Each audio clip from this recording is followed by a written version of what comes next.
இது பார்த்தீங்கன்னா ரொடிஷியன் ரிச்பேக். ஓகே. இது பார்த்தீங்கன்னா South Africa breed. Okay. At the same time South Africa national dog இது. அப்படிங்களா? ஆமாம். இது பார்த்தீங்கன்னா ரொடிஷியன் ரிச்பேக்னு சொல்லுவாங்க. ஓகே. இந்த ரிட்ஜை பேஸ் பண்ணியே டெவலப் பண்ண ப்ரீடு தான் இது.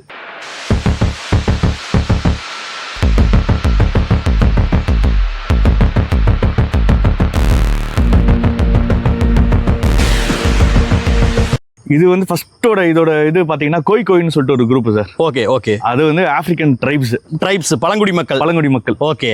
ஸோ அந்த மக்கள் பார்த்தீங்கன்னா சிங்கத்தை அடிக்கிறவங்க தான். ஸோ அவங்க காஸ்டியூம்ஸே ரெட்டாக தான் இருக்கும். Okay okay. ஸோ அதுக்கான ப்ரூஃபும் இருக்கு ஆன்லைனில்.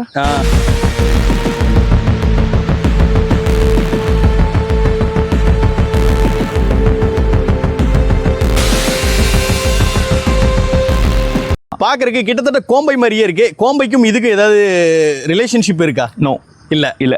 அந்த கலரும் அந்த உருவம் மட்டும்தான். அதாவது என்னன்னா யூரோப்பியன் வந்து இது ரெட் கலர்ல ஒரு 80 வருஷமா ஃபிக்ஸ் பண்ணியிருக்காங்க. ஓகே.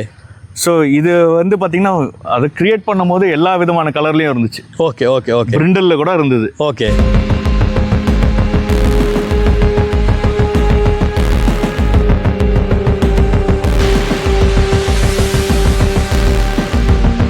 தான் அது என்கிட்ட இருக்கு. Okay okay. ஸோ என்ன பொறுத்த வரைக்கும் டாக்ஸ்ன்றது கமர்ஷியல் கிடையாது. கமர்ஷியல் இல்லை. ஆமாம், வளர்க்கக்கூடிய ஆட்கள் தான் மெயின். Okay okay. ஏன்னா மெயின்டெனன்ஸ் கண்டிப்பாக இருக்கு. கண்டிப்பா. ஏன்னா இதுக்கு பார்த்தீங்கன்னா கண்டிப்பாக ஃபுட்டு டயட்ஸ் கண்டிப்பாக போட்டு கொடுத்தே தான் ஆகணும்.